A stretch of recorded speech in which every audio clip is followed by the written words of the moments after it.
Hello and welcome to Pricing WordPress, removing the mystery and stress from pricing WordPress products and services. I'm your host, Keith Devon, and in this episode I'm talking to Jason Resnick. Jason is an all-round great guy and source of amazing inspiration and advice for people in the freelance community and WordPress community especially. You can find him over at res.com, that's REZZ.com, and you can see there that he has all kinds of products and services focused around helping people do business as a freelancer. He also has a podcast of his own called Live in the Feast, and Season 6 of Jason's podcast was all about pricing.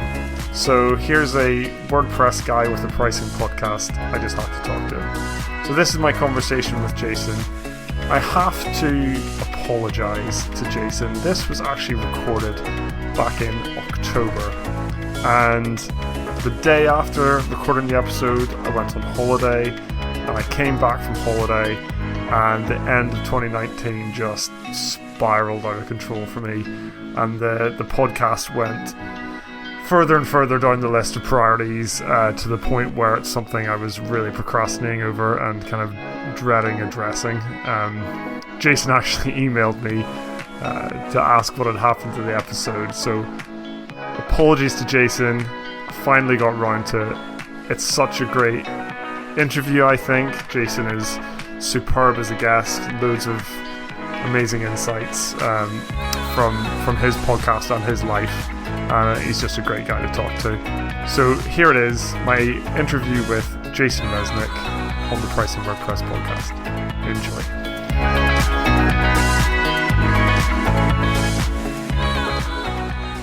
Jason, welcome to the show. Thanks for having me. I appreciate it. This is going to be awesome. This is going to be fun. It is going to be fun, and I'm especially excited to talk to you today, not just because I've followed you for a long time, consumed a lot of your content, but also because you're a WordPress guy, and you've just finished recording a podcast series on pricing. So put all that together and you're pretty much my perfect guest. so no pressure.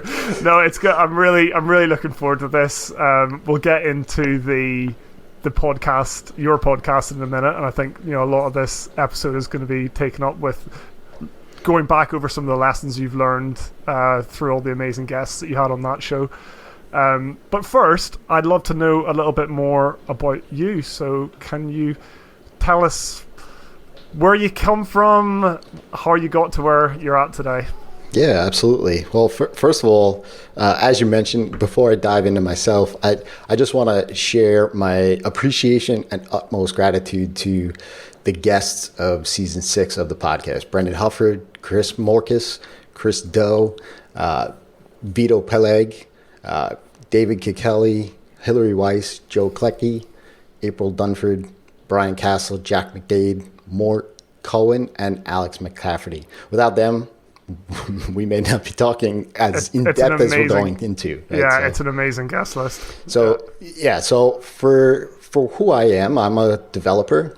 It's in my heart and by trade. I have always loved coding. I started back in college, cutting my economics class, making my first website.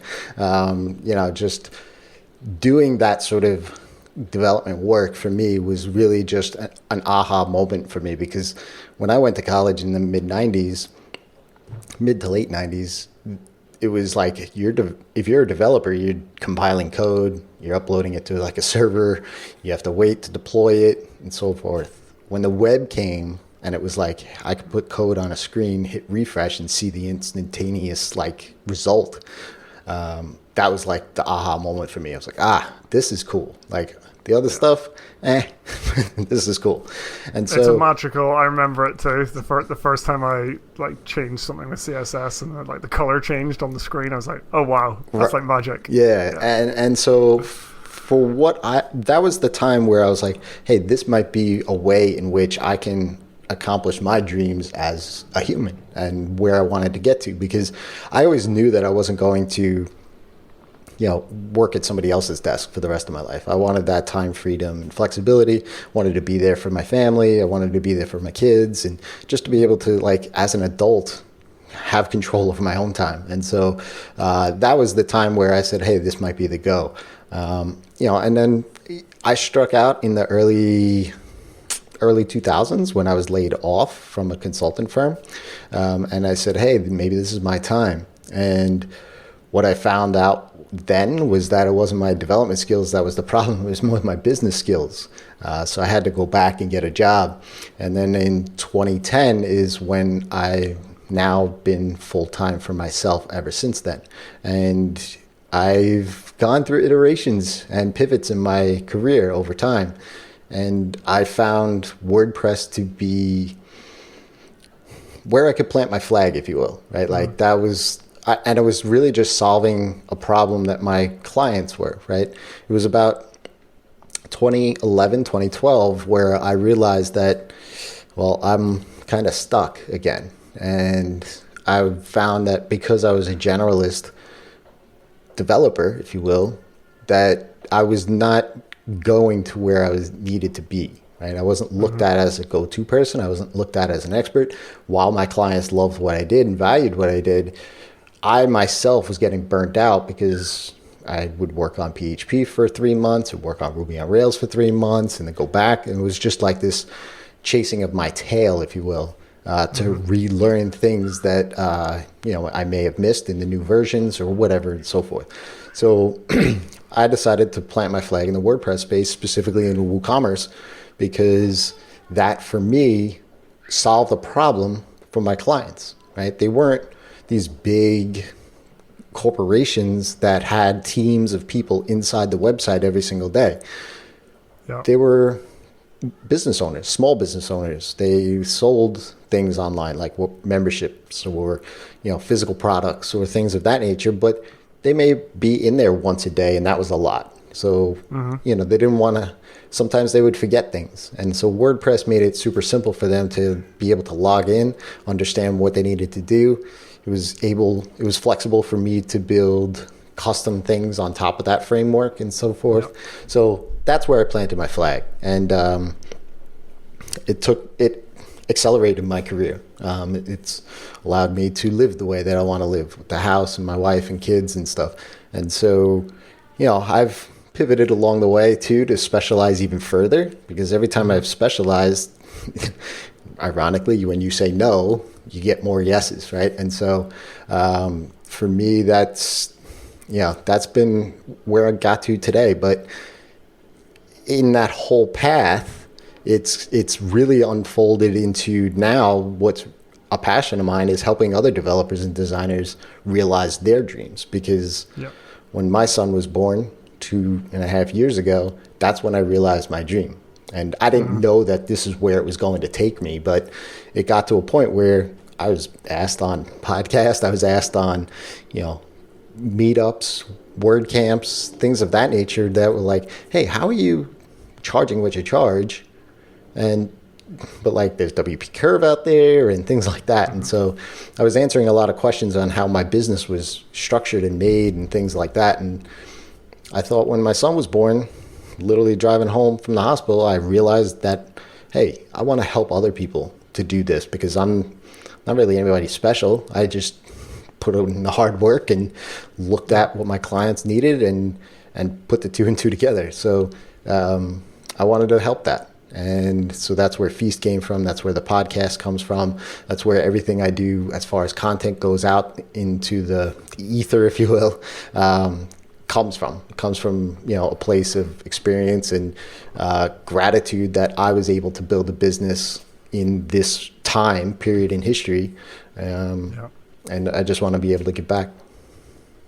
So today you've got a mix of products and services. Can you talk a little bit about how that mix kind of is split up? What percentage of your day do you spend on one thing rather than another? Yeah. So yeah, it is a big mix. The service is still the bread and butter. of my business. I'm never going to go away from that. I love my clients. I've had a client, we just actually talked again because their year was up again, and they're like, yep, let's keep going.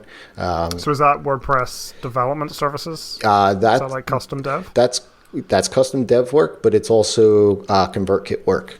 So I manage that side of their business as well. And they've been with me for 4.5 years. So like, I love that. And for me personally, I feel that I can't help other developers and designers accelerate their business if I'm not doing it myself. Like, I just feel like, like things 3 years ago just won't work today. Right. And so like, if I stop doing that stuff, how can I further, that side of things? So that's how those two mix. But yeah, the bread and butter every single day is services work. And a piece of every single day is helping, coaching, being inside a feast, doing podcasts, whether it's my own or being a guest like this. But yeah, it's a busy day. And then there's always that split, the couple hours in the day where I take lunch and give my wife a break and spend time with the boys. Do you see that mix evolving over time, or is it where you want it to be at the moment? I'd like it to be more split, where the services isn't as heavy, right? So I do a lot of custom work, and I'm starting to productize some of those pieces and then really just offer those versus all of the custom stuff, so that then I can better serve the coaching and take on more coaching clients, take on more group coaching clients and so forth, because right now the services limits that. Right. So there's only so much time in any given day. When did you start podcasting, and what inspired you to give that a go? Yeah. So I started podcasting probably back in 2013, 2014 with WP Dev Table, which is now, I guess, archived is the proper term. I'm not sure. It's a defunct podcast. But I did it with Bronson Quick, and later we brought on Tom Harrigan, and we were just a bunch of WordPress geeks loading up Google Hangouts once a month, and we'd invite on other WordPress geeks, and we would just talk geek talk. And there was no real strategy with that, but what I got out of that was that people now knew in the WordPress space that I focused in on WooCommerce, and people started referring to me as the WooCommerce guy. Like, if you need WooCommerce help or you need subscriptions, at that time it was Prosperous, but which I guess it still is. Yeah. But they knew me as that, and so bringing other people into that kind of conversation every single month, we did like 18 or 19 episodes. It widened my network in the WordPress space much faster than I had in the Ruby on Rails or Java or anything else. And so that was a side effect of that. But I just really wanted to talk geek and learn more stuff about WordPress. And I don't know, podcasting for me has always been interesting. I used to download the MIDI files back in the day when podcasting was like almost an underground thing. It was like, here you go, you passing files around. And for me, that was the genesis of me saying, hey, look, this could be a thing, because I saw the results that it had for me in my business. So today you've got a podcast called Live in the Feast. Mm-hmm. How did that come about? Yeah, that came about based off of me wanting to really just put out content that I wish I had heard about, right? So the first few seasons was a mix of a guest and me doing solo shows. Mm-hmm. But what I did was, instead of, having a weekly show, I just knew from a time perspective, like I couldn't dedicate that. Like for me, it was just like, I need a break, right? Like I'll get bored with something after a while, and I didn't want to get bored with it. So I wanted to create a seasonal podcast, but I was like, I don't know that a season, like in my head, I couldn't wrap like my head around the idea of a season without a topic, right? Like, how do we end a season, right? Like when you think of a TV show, like there's a final, season there's a season premiere, there's a final episode, like there's these sort of bookends, if you will.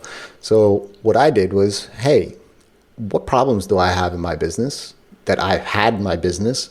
What overarching topics are there that developers, designers, marketers, writers, basically anybody running a service-based business has? Maybe that could be the theme of every season. And so, talked about marketing. We did, getting clients. We talked pricing, which we'll dive into here. Next season's going to be all about the ideal client. But I wanted each episode somebody to walk away from with some action item. Like that for me is like the methods, the theories, all of that stuff is great, but like I really want that also that tactful, takeaway that you can do like, hey, yeah, like it's a half-hour show, 45-minute show. In the next 15, 20 minutes, I could put something into action. And so that's what I wanted for each individual episode, for somebody that could, take and run with. It's really similar to the goals I had for this show. I was actually scratching my own itch, I guess. Mm-hmm. I find pricing really difficult. And we were finding it more and more difficult, especially as we were trying to kind of raise our prices and maybe move away from the time-based stuff. And I was like, I need to figure this out. And then I've had this podcasting idea for ages too.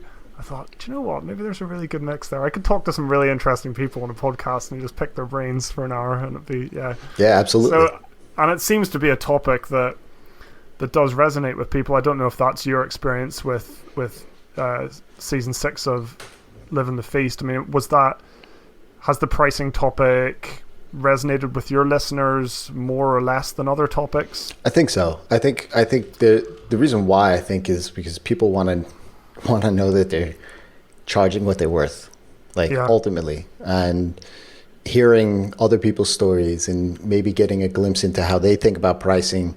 Then, if you're listening to that, you're thinking to yourself that, oh, okay, I'm in line or I'm way off base, right? Mm-hmm. And so that whole charge what you're worth thing, like, let's face it, most of us are developers, designers, and our business skills come after the actual core skills. And so, we want to learn, we want to further our careers, we want to be able to live life, right, and not fall flat. And so pricing definitely resonated with the audience.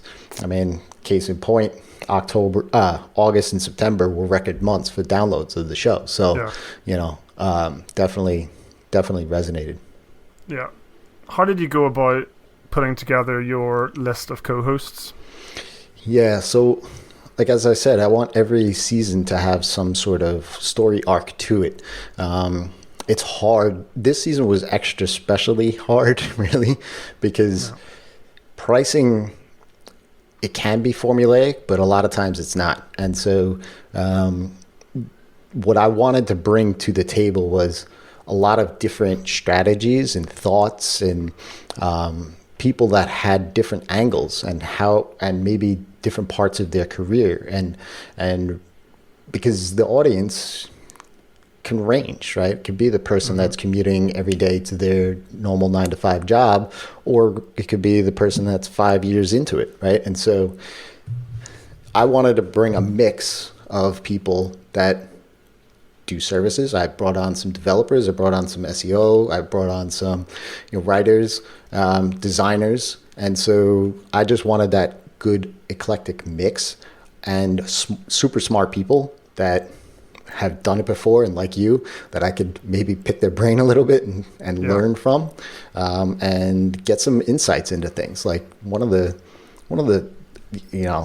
Tom Morkis on episode 602, and if I reference 602, that's just, if you go to res.com/602, that's the episode. And he just, he wrote the book on, Name Your Own Price, right? Like literally he wrote the book on it. And he had some interesting theories there. Like it's something that as a business owner myself, I've always like, hey, that's a cool idea. Like name your own price. Like, but how do I do that? Like where is it actually going to work? Right. Yeah. And so he addressed a lot of those fears and how to do it and stuff. And one of the surprising things that he said was, even if you offer something for free, like name your price, people are going to pay for it because humans are innately generous, right? So like maybe you would charge something, let's just say it's a download and you're going to charge $9 for this ebook or something like that. If you put a name your own price on it, you'd be surprised how many people are going to pay $20, $30 for it. And so it's just this, those are the kind of things that I wanted to bring out in individual episodes with each guest to kind of have somebody say, hey, look, yeah, that's interesting. I've been thinking about that. So maybe now I can go ahead and run with it. I think that Tom Morkus episode was the first one I listened to. Mm-hmm. And I actually went and did it. I implemented that on a little product of ours. We've got a really popular blog post that's about website specifications. Mm-hmm. So it's like a guide to putting together a website specification. Gets loads of traffic. For some reason, we just put it out there so we could send our clients there, prospective clients. But it got loads of traffic, and one day I had this idea: is that we should do something with this traffic. It's crazy that it's just not really doing anything for us as a business. So I put like a template download. So I basically turned the blog post into like a Word document, PDF, etc., packaged it up, and it's for sale. And after listening to that blog post, I put it up, and you can choose your price. So I've got three pricing options. So it was like $9, I don't know, basically $10, $20, $30. Mm-hmm. And I'm experimenting with it. So I'm like every month I change them around a little bit. Nice. So I'm going to put the top price up to see if that drives more sales to the bottom one, and I'm going to put all the prices up to see how that affects things. But that episode, like it really, I'd never thought about it really. I think I probably thought about it at some point, but I never seriously considered the pay what you want pricing model. And I thought, oh wow, it could work. And like on a kind of low stakes product like that, right? Perfect way to use it. So thank you for that episode. No problem. I mean, thank Tom for that. And what he said was, that's exactly what he suggested in the episode was, grab a lead magnet that you offer for free and name your own price on it. And just, if you were going to offer it for free anyway, see what value it brings to people, right? Mm-hmm. Like, so I love that. I'd definitely be keen to know what you find after you do some of the experiments on it. Yeah, I'll have to write it up. So basically I'm doing it month at a time. Well, every 4 weeks I switch it up. So it's only been going for 6 weeks or so. So I've got 1 full month of data, and then halfway through the next month. So awesome. Yeah, it'll be interesting. And not everyone has gone for the bottom price, so I know that already. That's awesome. It's great. Yeah, it's cool. What other bits of advice stand out to you? I mean, pricing for me is still, even after talking to some super smart people, still a bit of a mystery. Are there any other things that really cut through the noise for you from any of your guests? Yeah, I mean, there's 2 themes that resonated in every single episode. One was knowing your customer and specializing, right? Like you really have to know who your customer is, because ultimately the price is what you put on it, but the value is what they get on it, right? And so Chris Doe went into that, and just go listen to that episode because he does it in a much elegant way, like much more elegant than I could ever do.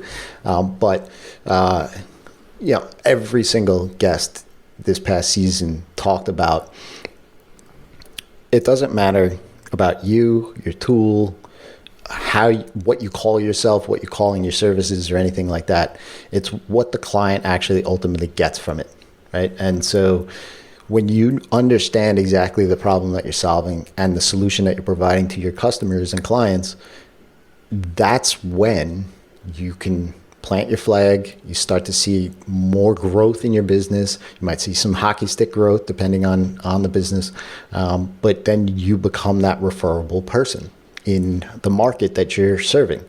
The second theme that resonated with probably the vast majority of them was confidence.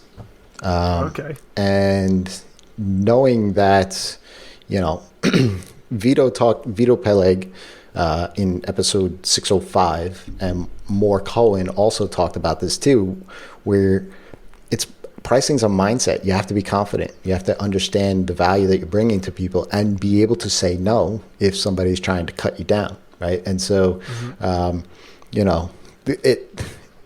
that was something that I had to get over myself, and I don't know if that's something that you experienced too, was that instead of comparing myself to other people and other developers, I started to have to compare myself to the value that my customers were getting based on the work that I was providing to them.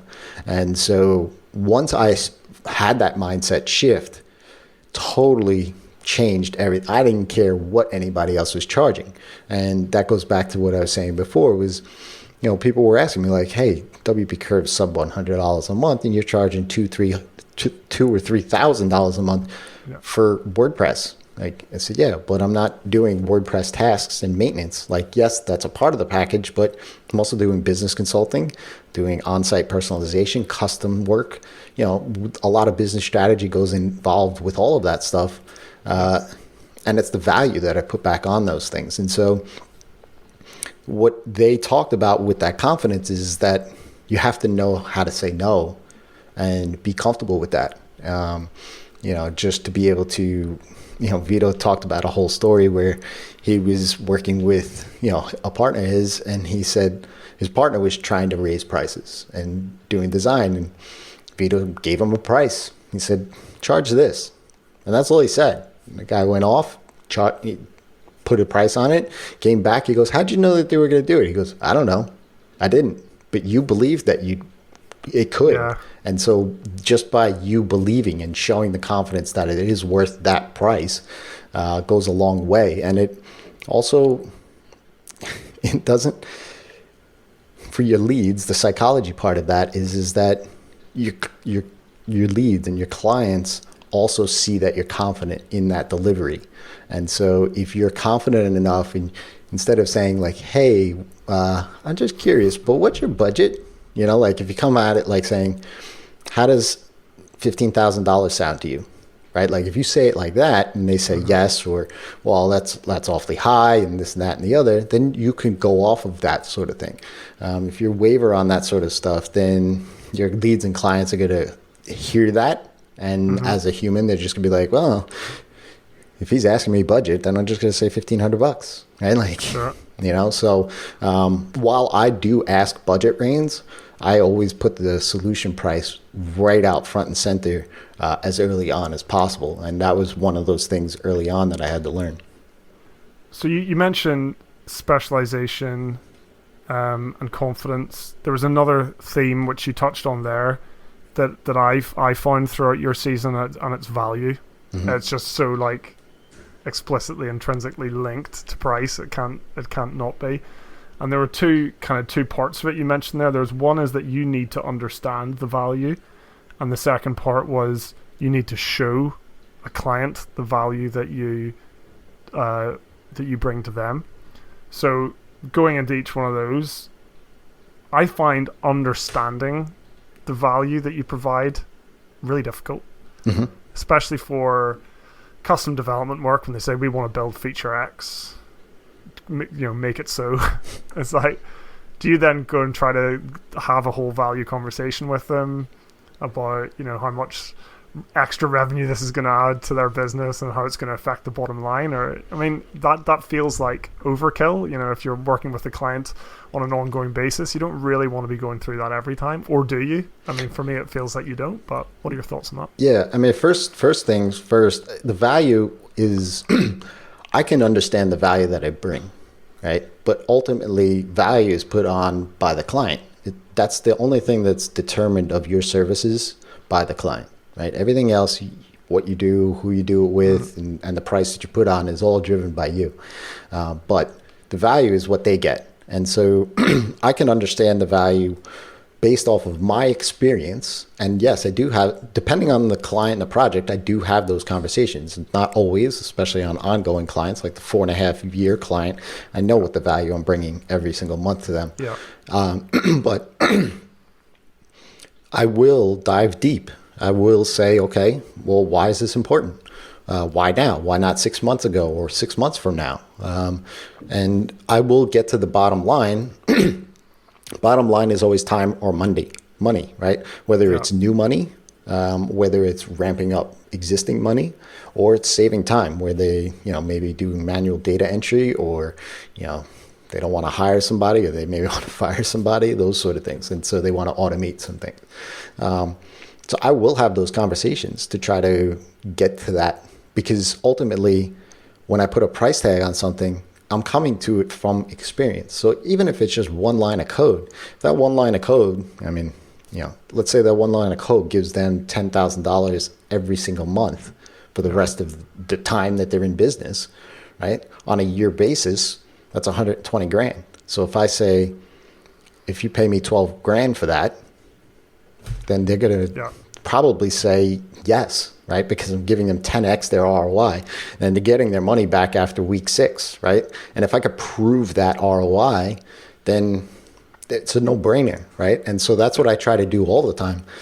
The thing that a lot of people find difficult is I just wrote one line of code, but it took me since 1999 to get to this level to write that one line of code, right? And that's what more really hit home with in her episode, where she says, I'm bringing my experience to the game, my expertise, and all the things that put together that we're having this conversation now, that one line of code is my experience. I know how to do that. I know what that's going to result in. And that's what ultimately the customer wants.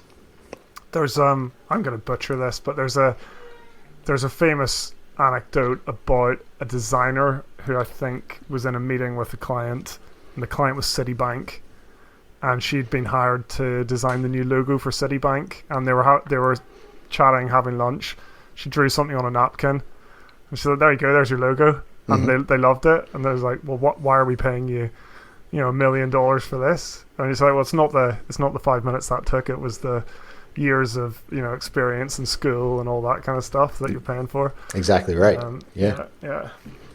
No, it's super, super interesting. I still do have a little bit of trouble with that concept. I'm like, the whole value pricing thing, I get it.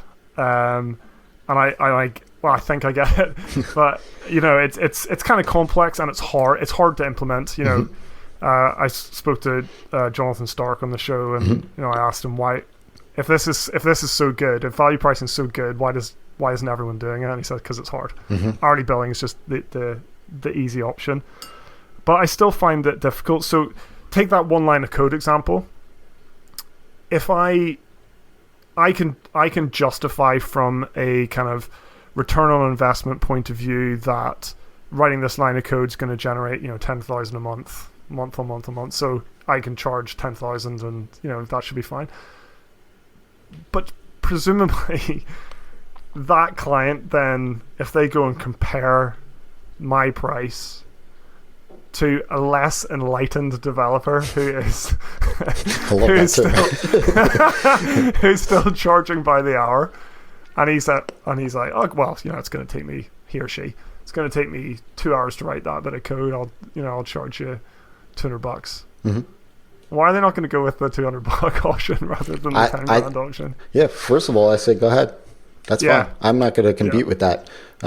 If they are doing that, first of all, they're not getting my experience. I don't know that, if I come to, and I've had clients come back to me. I'm in the midst of a conversation with a past client that was with me for, I think it was like 17 months. He left. And case in point, I focus in on Drip and ConvertKit from email automation perspective.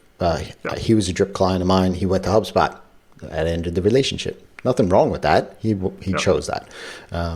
Now we're in conversations where he's coming from HubSpot. He wants to go back to Drip. So the thing here is I bring my expertise and experience to the table. while I'm not saying that somebody else couldn't write that same line of code, and if they are, awesome, and they're willing to charge $200 for that, great. And if that's what they need to live on and be profitable and so on and so forth, I'm okay with that. Like that's what it comes down to, the confidence factor. Yeah. But my experience, there's never going to be that apples to apples comparison, right? There's never going to be another Jason somewhere else that charges $200 where I'm going to charge $10,000, right? And so it's something that you do kind of have to be comfortable with, but it's also, you know, I've had like this one. He thought that the grass was greener over there. Now he's coming back. He realizes the grass isn't greener. And he's not the only case in which this has happened to me. And people do come back when they realize that, okay, yeah, that cheaper option, you do get what you pay for. And that oftentimes that's what's going to happen. Yeah. I think that example as well was, it wasn't a bad example, that single line of code, but what we didn't say is that the client isn't asking for a line of code. They're asking for a problem to be solved. Exactly. So they probably don't know that you're writing a single line of code, and they don't need to, and it doesn't matter. Exactly. All that they care about is that their problem goes away. Yeah, exactly. I mean, that's ultimately that's what we're doing as service-based businesses. We're trying to help and the thing is like when somebody asks me what my elevator pitch is, quote unquote, like I don't mention WordPress, I don't mention ConvertKit, I don't mention Drip. The tool to me doesn't matter.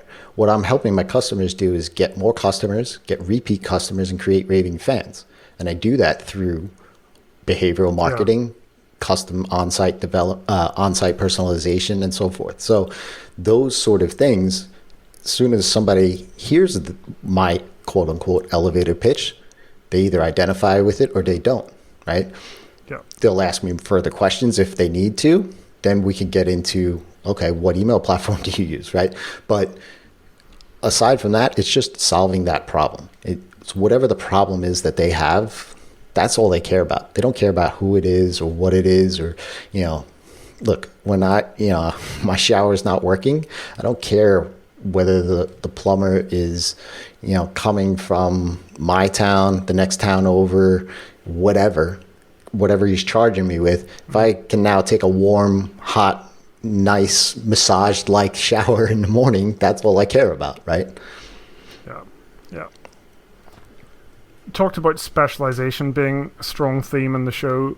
I'm guessing that April Dunford had a lot to say on that topic. I bought her book. Mm-hmm. I've listened to a lot of her stuff. She's great. So she's, for people that don't know, I probably won't do her justice, but she's a positioning expert, I would say. Yep. What did you learn from April in terms of the relationship between positioning and pricing? Yeah, April's episode is 608, and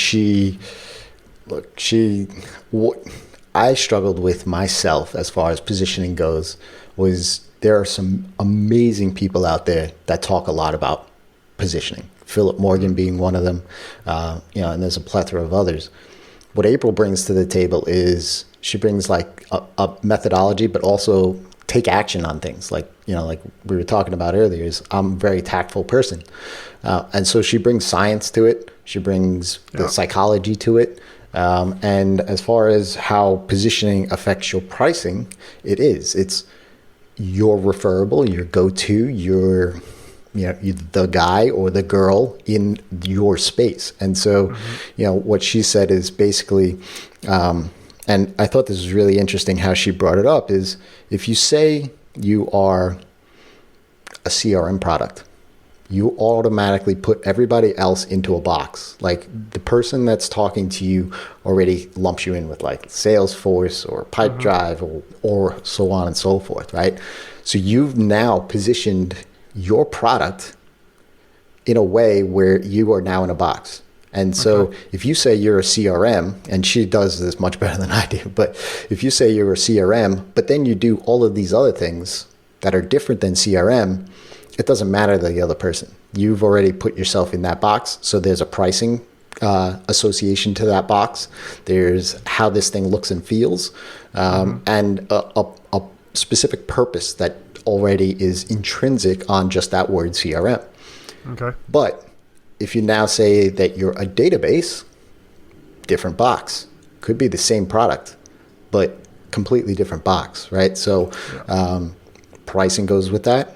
The purpose of that goes with that. So all of these things. So what she explained in that episode was really interesting to me, because I was like, oh, that is very, like, I do that, right? So like if you say you're a WordPress developer, boom, people automatically assume like, okay, go to Upwork. How much does a WordPress developer cost? You know, like, so they automatically put you in a box, right? And so how you position yourself and your services or your products, and how you then go ahead and talk about it, you could be the best thing ever. But if you quote unquote dumb yourself down, then you've already pigeonholed yourself with everybody else. And so it was eye-opening to hear her say that.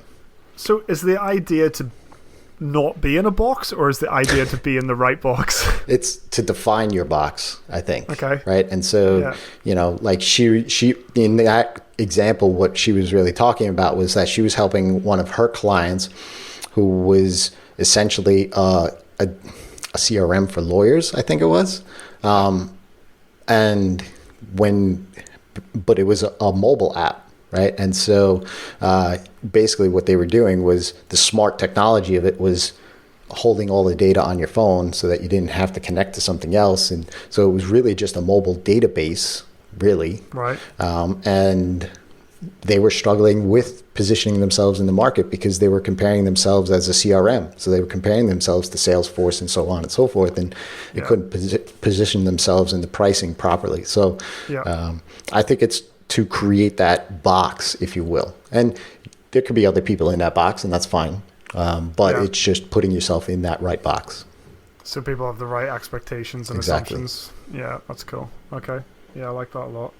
And you said earlier that you really early on became a WooCommerce guy, or was it WooCommerce specifically at the start? Yeah. How did that affect you in your business and your pricing?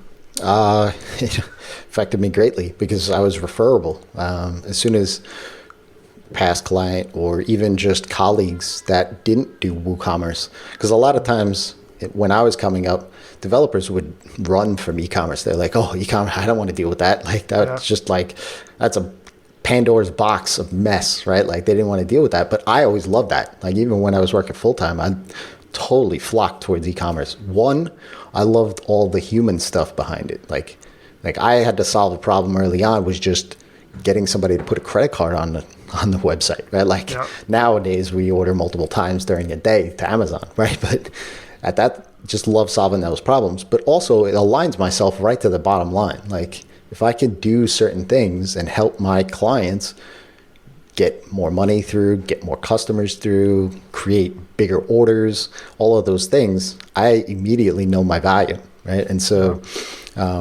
for me, that was a point at which it was so easy for me to say, okay, I'm going to plant my flag in WooCommerce. Yes, I fell backwards into that. Like I could have chosen WP e-commerce. I could have chosen any of the other plugins that were out there. WooCommerce has now since all but squashed them all. But you know, that was just, for me, it was an easy choice to make because I had worked with it before. I knew it very well. And I could solve those problems and bring my experience from the corporate world into the small business entrepreneurial space and leverage that experience and expertise in that area where people weren't doing that at that point in time. So why do you think people are prepared to pay extra for that experience, and how much more are they prepared to pay? Like, can you, by being the go-to person in a space, I mean, are we talking about potentially doubling our rates or prices? Or I mean, when I first decided to specialize in WordPress and WooCommerce specifically, I talked with Drew Poland. He's been a long-time developer in the WordPress space, and it was just a conversation that we had on the phone. And he was like, and I was talking to him sort of like as a mentor, like, you know, looking at him as a mentor.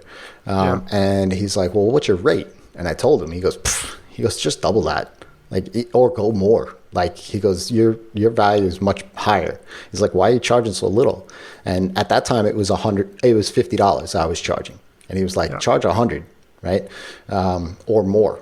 And he's like, why are you charging so low? I said, I don't know. That's what the going rate is, quote unquote, right? Like, I was like, I'm just starting out and all this. He goes, who cares what you're just starting doing? Anything. Who cares, right? Like, it's what you're bringing to the table. And then, so I just was like, all right, I'll do that. Like, and I was struggling at the time. I didn't have all these leads. Yeah. And so the very next lead that came in, I said $100 an hour, right? And it was interesting because it was a weird little, I guess, experiment that I ran where I wasn't getting anybody at 100. But I raised it to 110, then people started coming in. So I don't know if it was like this weird round number thing or something. I don't know. Maybe they just thought like, oh, 110 means he probably put some thought into that number. It's not just a number thrown at the wall, right? Like, so it's just some weird thing. But I threw it at 110 and people jumped on board. I wasn't doing anything different than the $50 rate, but I did that. And people would then value what I was bringing to the table, but you have to deliver on that. Like, you can't just raise your rate and do what you do normally. You have to kind of show up and do the work. And, you know, case in point, you know, charging multiple, you know, thousands of dollars a month, like, you do have to show up and provide that value there. Yeah, super interesting. It's also nuanced and psychological, isn't it? It's always. It's tricky stuff. It really is. I think, I don't know if I've said this already on the show. I remember once I was sitting with a prospective client, and he told me he nearly didn't get in touch with me because I was too cheap. So that was a bit of a light bulb moment for me. He's like, you can't possibly be any good if you're that cheap. I'm like, okay. So it's just, like you said, it comes back, it links back into the confidence thing too. It's just a mindset shift, isn't it? As like understanding what you're worth. But you actually, and you touched on it there, you actually do have to be worth that to the client. You have to be delivering value. Oh, you can't just pick a high number and say that's what I'm worth now. So, right. Yeah. I mean, think about like products. Like, and I always try to do this when I start thinking about pricing is think about products, right? Like, if you go buy a Sony TV, right?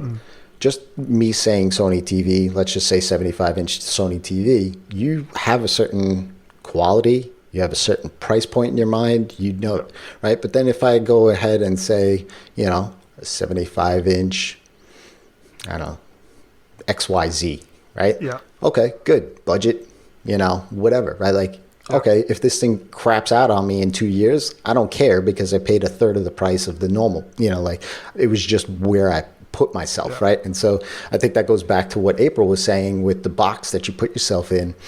If you charge, and this is something that I talk a lot with my coaching clients, is if you want them to respect you and the value that you deliver on, then you have to respect yourself and the value and the price that you're asking, right? So if you're asking for $35 an hour, but yet you say you want to work with great clients with big budgets, well, you're not aligned right?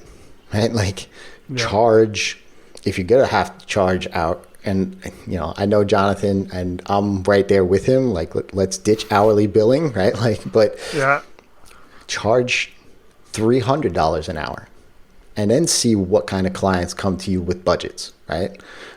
So if you want that respect, then you have to exude that confidence and demand that respect. Yeah. So how do you know if you're charging too little? These are hard questions, I know. Yeah. I mean the easy thing is, can you pay your bills, right? Like, too little, I guess it's just a matter of what are you comfortable with? Yeah. You know, this is something from my own experience, is like, I only need 8 clients a month.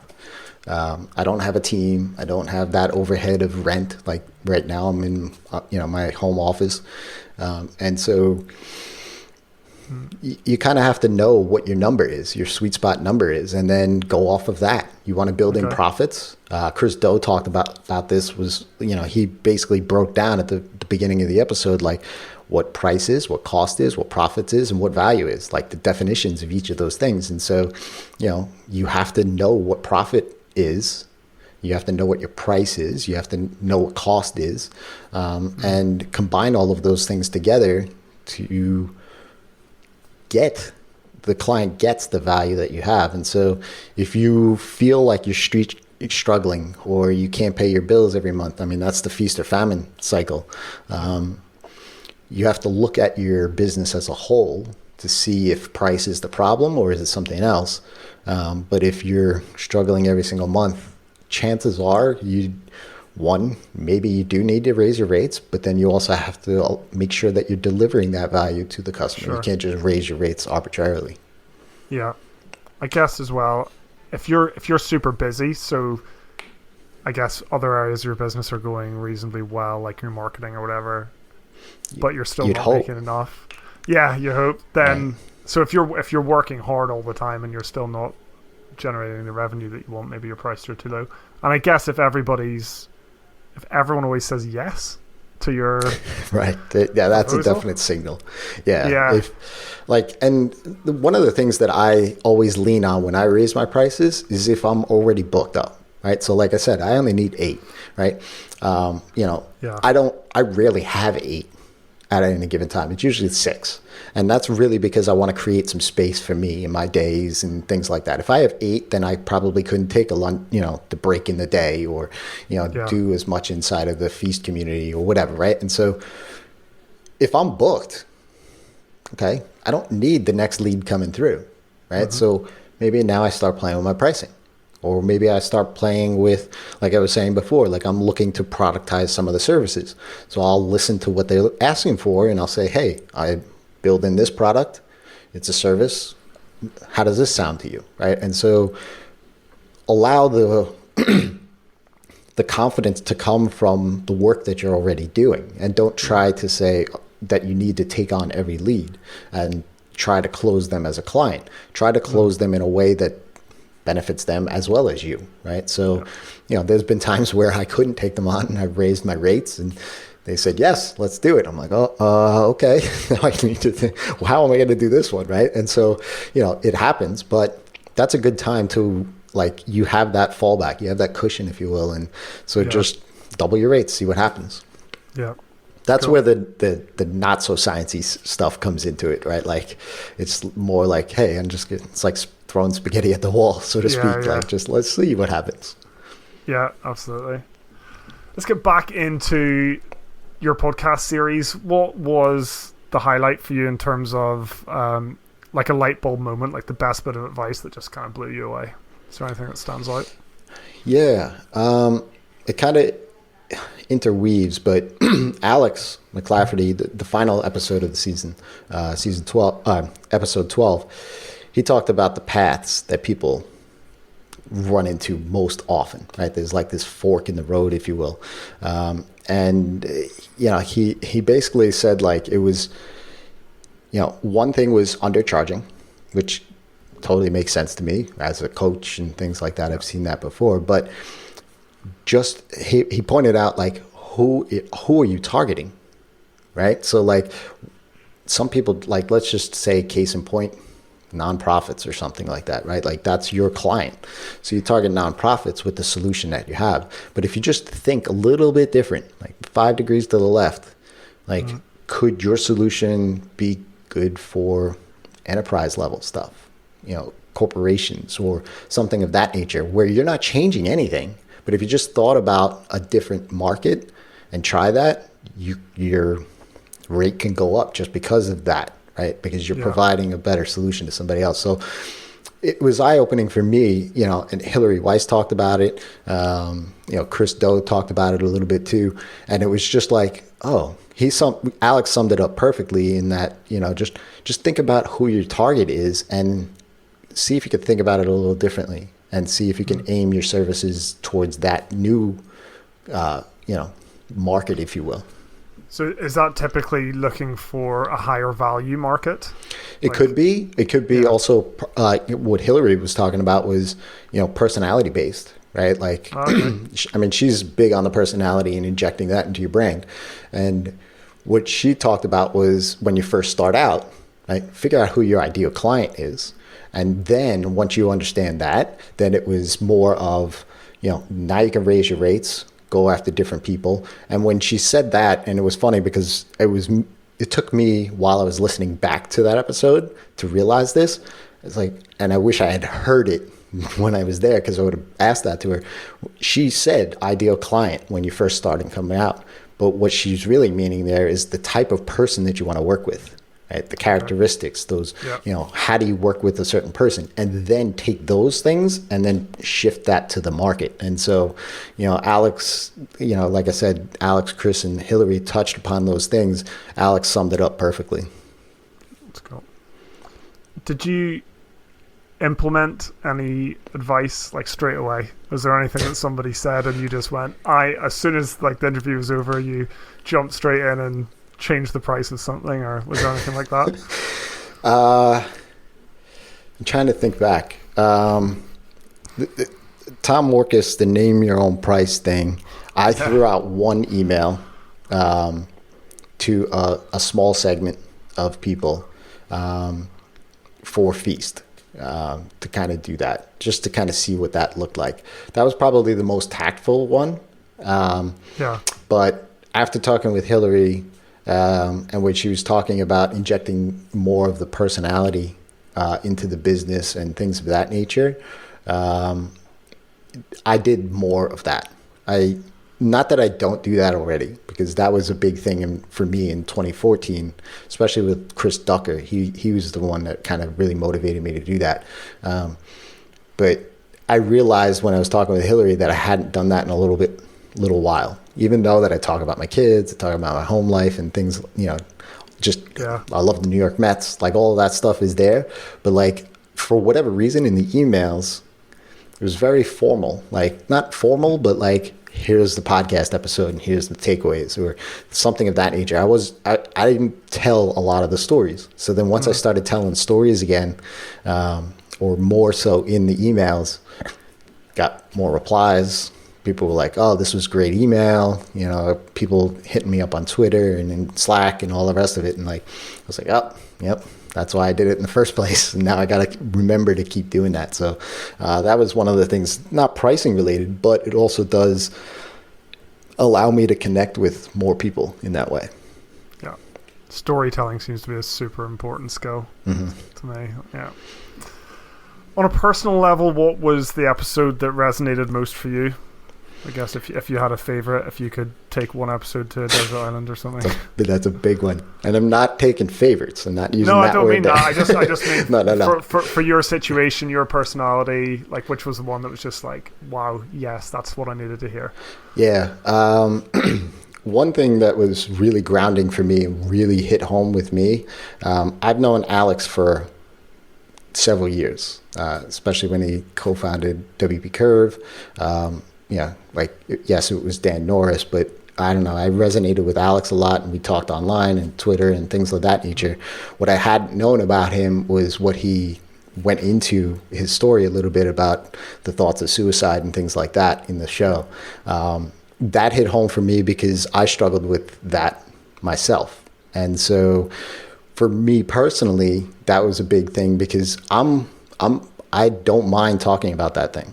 That period of time in my life, depression, burnout, all of those things. I don't think enough of us talk about that, that go through that. And I feel that, not that it's my obligation, but as somebody that has a microphone and a podcast and things like that, if there is somebody going through a rough time and they hear my story, then they immediately know that they're not the only person in the world that's doing this, right? And not that I can professionally help them in any way, but just to know that there's other people out there going through that. That episode for me, when he shared his story there with that was probably the one that resonated the most. Yeah, that's amazing. I mean, personally for me, I really understand like where you're coming from with that. You know, I've suffered. I've never been officially diagnosed or anything, but you know, with periods of depression and things like that, and it's amazing to me at the minute to see the shift that's happening, and it's probably, you know, thanks to people like you and Alex who are talking about it openly, that yeah, suddenly you do feel like you're not the only one, because obviously Twitter, Instagram, like any social network, whatever, it's full of everybody's success stories. And you can feel pretty lonely when especially like working from home and it's your own business and you're like caught up in it, like in a very, very personal way, and maybe feeling a bit lonely. It's really, really easy to feel isolated and a bit down about where you're at. Absolutely. And it might not be, you know, your impression of what's out there and other people's success might not be realistic. So big thanks to anybody who talks about their experiences, and also shout out, I think, to WP and Up, which is the WordPress charity, addressing mental health and physical health and just general health of the WordPress community. So if you do need someone to talk to, they'd be a really good place to start. Yeah, absolutely. Yeah, cool. Did you learn anything from your guests that you really weren't expecting to, like any advice that was just totally out of left field or just contrary to what you used to believe in? Yeah, as a realist, I call myself, my wife would call me a pessimist, right? But as a realist, when Tom was talking that even if it's something that you're going to give something away for free, if you just allow the humans to give their generosity, like that was like, what? Like, I don't know. I can't see this working, right? Yeah. Which is why, like, I'm not about to throw my services up there as a name your own price. But, you know, he kind of really hit home where it was like, okay, yeah, I guess I could see that. And knowing his background as a military guy and, you know, tours of duty and things of that nature, the things that he's probably gone through and seen and all that stuff, I couldn't even fathom. So if he's coming to the table with that, like as him as a human being to say that, but also as a business person to also say that, you know, it's like, all right, yeah, I guess my angle on things, like if I name your own price, zeros, I just see a line of purchase items of zeros, right? But you know, he kind of opened my eyes to like, yeah, okay, human generosity is a thing, and I've looked at just my everyday differently from that episode, just to kind of see like, is he right? You know, like not trying to call him out on things, but like, oh, I do see that. I do see how people are innately generous. Yeah, it came up for me this morning. I was going to visit nurseries for my little girl. We're having to choose a nursery for her, and one of them said there's a voluntary like daily charge, because we get in the UK, you get like government help a certain number of hours per week or whatever of childcare allowance, and then this particular nursery had like a voluntary donation on top of that. And I thought, well, that only exists because people actually pay it, you know. So people must actually pay that. It was like £5 a day or something. It's small, but you know, she said some people say they can't afford it, and can we pay half of that or whatever. But you're absolutely right that people will pay for things that they don't absolutely have to. Right. And once you start looking for it, you're totally right. You do start seeing it all over the place. Yeah, absolutely. I mean, it goes with like tipping, right? Like and gratuities and things like that. Like you don't have to, but you do. Like, and I was never a waiter, but for me, I've heard from friends like, you overtip. I'm like, well, they do a good job, you know. Like, I don't know, like I don't think that I'm overtipping or something, but it's just you do find that like just in human behavior, like, you know, people helping out other people if they can, and like just that innate human being characteristic. I've heard it recently in restaurants. So there's like pay what you want for that kind of thing. And I heard it recently. Someone I know has gone to see a therapist, and they had like a range of prices. So they said, our range is this. You pick something within that range that fits for you. So I thought that was super interesting because I've never actually heard of that in the WordPress space. Yeah, no, definitely not. So like, it'll be interesting to see if any examples of that kind of pricing model come up. Yeah, absolutely. Yeah, it's a good one. It is good. Just on WordPress then, just briefly before we started recording, we started talking about, are there any pricing considerations or challenges within the WordPress space specifically? Can you think of any ways that WordPress is different, that we need to price things differently, or things we need to consider differently? Yeah, again, I think it goes back to putting yourself in a box, right? WordPress being what it is, the vast market share, the number of designers and developers out there doing it, the number of implementers that are working with it, like moms and dads are like putting up their own WordPress site. So all of that low barrier of entry kind of almost devalues. Like, I don't want to say that it does, but it kind of puts that perception of the value of being a WordPress developer or designer lower, right? And so that's why I overemphasize knowing the solution that you're providing to your clients, aligning yourself with the ROI that they're getting, those sort of things, because your experience, your expertise drives the price, right? And so, this is probably the third or fourth time that I mentioned, I wasn't aligned. I was perceived to be on the same level as WP Curve, but I wasn't. I was doing different things. I was providing a different solution, but people heard that I was a WordPress WooCommerce developer with a monthly recurring service. Boom, WP Curve. So people were putting me in that box. I'd have to correct them and say, I'm in this box, right? And so that low barrier to entry and that vast market share, if you will, and the ease of which there's all sorts of resources and plugins and all the content that's out there on being able to kind of cobble things together if you need to. Well, our clients, our leads may see all of that. They do see all of that, even on Upwork and things like that. They're like, hey, why am I going to pay all of this much money? I could probably just hire the kid in the garage or a person on Upwork or something like that stitch all this stuff together, but then give them a year and see where their site's at. Is it updated? Is it slow? Is it all of these other things? So all of your experience and expertise brings that to the table, that you know how to choose the proper plugins, you know how to, not hack code and not hack core rather, and things of that nature. So it's not just you being a pair of hands on the keyboard, pushing pixels around, those sort of things. It's everything else too. Do you think it's possible to change someone's outlook in that respect? So if someone comes to you and they already know that Outwork is up there and are out there, and they're considering using someone from Upwork, is there any point in even trying to convince them otherwise? Or you can attempt. Case in point, I was on a share screen with a potential client, and one of their tabs open was Upwork, and that immediately inside of me was like, never mind. But I basically have this checklist that, one is a project brief that I have, and so I always have that open. There are red flags built in there for me that I look at. If they use certain phrases or tone or something like that, then that might be a red flag for me. This should be easy.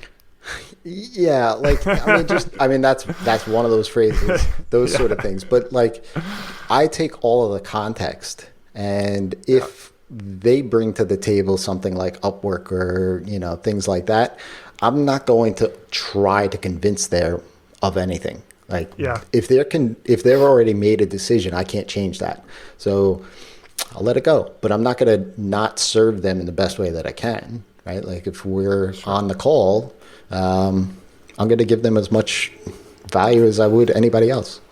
Yeah, and actually one of the things that I learned from Jonathan Stark when he was on the show was that you can still provide value to people like that, because you can be the kind of, I don't know, like a project manager, like an overseer of a project, like a consultant, and then the development itself, the actual nuts and bolts development, is done by someone from Upwork, and that can be an arrangement that works really well. Maybe they need a bit of guidance just to make sure things aren't spiraling out of control, because they don't know what to look for. So I guess Yeah, absolutely. Excellent. I think we're out of time. I have so many more questions on my list for you. It's crazy. So maybe if I do another season or something, we'll have you back on, because I've really enjoyed talking to you today, Jason. Thank you so much. This has been awesome. Yeah, and I'd be happy to do another one. Cool. I have to point people towards your podcast, and especially if they're listening to this show today, they're going to be super interested in season 6, which is the pricing season. Where can they find that? Yeah, you can either go to liveinthefeast.com or res.com, and you can hop on the mailing list. You find all that stuff there. As I mentioned in the episode, if you go to /6 and then the episode number, you'll find any of those various episodes there too. Are there any other resources that you can think of, books, blogs, anything that you would point people to if they want to level up their pricing skills? Yeah, Blair Enns. He wasn't on this season. He was on season 5, but he's been somebody of a virtual mentor of mine real early on. Pricing Manifesto, just listening to his podcast, reading his materials, those sort of things. He's definitely somebody, if you really want to understand pricing, he's one of the go-to resources on that. Yeah, cool. I've consumed a lot of Blair's content. It's awesome. Yeah, absolutely. Yeah, really good. Jason, thanks so much for taking the time to talk to me today and sharing your knowledge and your story with our listeners. One final question: where can people connect with you and find out more about what you do? Yeah, as I said, res.com, that's with 3 Z's, or ping me on Twitter. I'm at res there, also with 3 Z's, and I'm always open to a conversation. Awesome stuff. Jason, once again, thank you so much for being on the show today. Yeah, thanks for having me. I really appreciate it. This was awesome. That is the end of my interview with Jason Resnick. I really hope you enjoyed it, and please do get in touch with Jason with any questions. Follow him on Twitter. Go and visit his website, res.com. And that's actually it for the Pricing WordPress podcast, at least for the time being. I'm going to do a little extra episode after this one just to talk about my experience podcasting, what it's been like for me personally, why I started it, why I'm calling it a day for the time being. But safe to say that it has been an experience, a mostly enjoyable one. And I'd like to just say a really, really big thank you to all of the people who came on the show that gave their time to the show to be interviewed and to give away lots of amazing advice and their experiences and their stories. I really, really appreciate that, and I know that the listeners do too. And I would like to thank everyone who's listened to the show too, and who's promoted it in some way and enjoyed it. It's been pretty amazing to look at the statistics. I'm not the next Joe Rogan or Tim Ferriss, but to know that this podcast has been downloaded over 1,000 times, it means a lot to me. And I really, really hope that the podcast has meant something to you guys too, and that you've got something from it. So, signing off for now. Who knows? Might be back again in the future. But thanks for listening.